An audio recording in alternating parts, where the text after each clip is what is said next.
Mike Rios. All right, Mike Rios. How long have you been doing photography? Picked it up as a hobby maybe 6, 7 years ago. Started really taking it seriously about 5 years. I just walk around places. I do a lot of long exposure, nighttime photography, a lot of architecture stuff, nature stuff. I do a lot of. I really don't have like a particular. This particular style? No, I just pretty much like if I like it, if it appeals to me, I just shoot it. That's pretty much like what I've done. So I'm not really. I'm like a jack of all trades. I don't have anything that I'm really like a specialty at. You know. Okay. Oh, so you don't have a particular niche? Nah, no. I mean, if I did, probably architectural and street stuff. Okay. Currently, I shoot with a Sony a7 II Mark II, a Sony a7S Mark II, and I have an a6000. So everything's Sony. I used to be a Canon shooter. I was a Canon shooter for like the first 2.5, 3 years. And then I took a trip to Chicago I shot exclusively with the Canon 7D Mark II. And I went there and I came home and I went through all the pictures and I hated the way they looked. So I decided to make the jump to full frame, and that's when I went with Sony. Nice. Honestly, I've been a born and raised New Yorker. I'll be 40 next month. And for so many years, like I just never, I was born in Brooklyn. I moved to Staten Island when I was 11, 12 years old. And all I wanted to do was hang out with my friends. And we never really like left the island. We never like did stuff that like say, most New Yorkers do, like walk across the Brooklyn Bridge or, go to Central Park.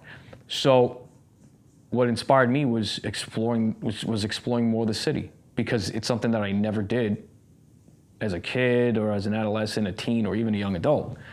So I've probably seen more of the city and all the other boroughs. I've probably seen more of that in the last 5 years than I did like the previous 35 years of my life. So that's what gets me out. And the thing is too, like, the city's changing. Like you see buildings getting knocked down and replaced by these gaudy, like steel and glass, like skyscrapers and stuff like that. So like even old neighborhoods that I was, that I grew up in, when I was living in Brooklyn, those places are changing. So in a way, I'm documenting the changes,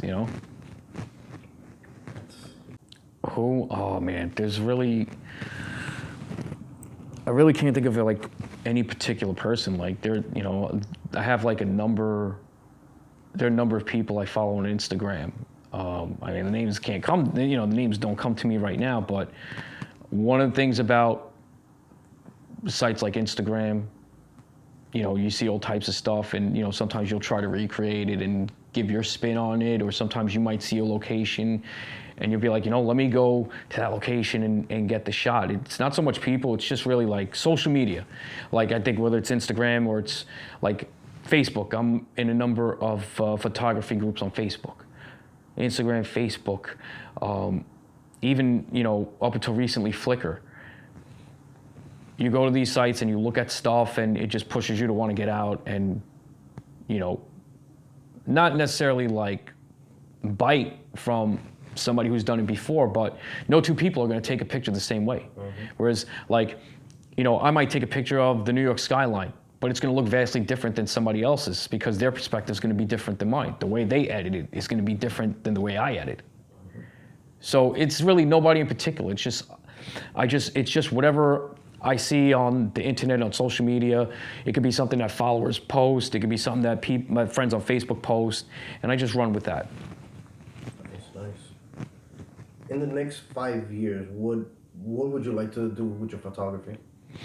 Where would you want to be at that point in 5 years from now? I've always toyed with the idea of, earning money from it, and I mean it's great and all, but I occasionally do formal events, through word of mouth or family and friends. Like they'll introduce me to people who need work done, and you know, there's nothing wrong with weddings or doing sweet 16s or, you know, those types of events, but you're kind of locked into doing it a certain way. You know, you kind of have to follow a blueprint. You have to follow like a schedule. You know, you have to, like a wedding, you know, you have to make sure you get the best man giving a speech. Make sure you take pictures of the bridal party. Make sure you get the cake. And it's kind of like you're following a linear path. Like you can't really be creative with it.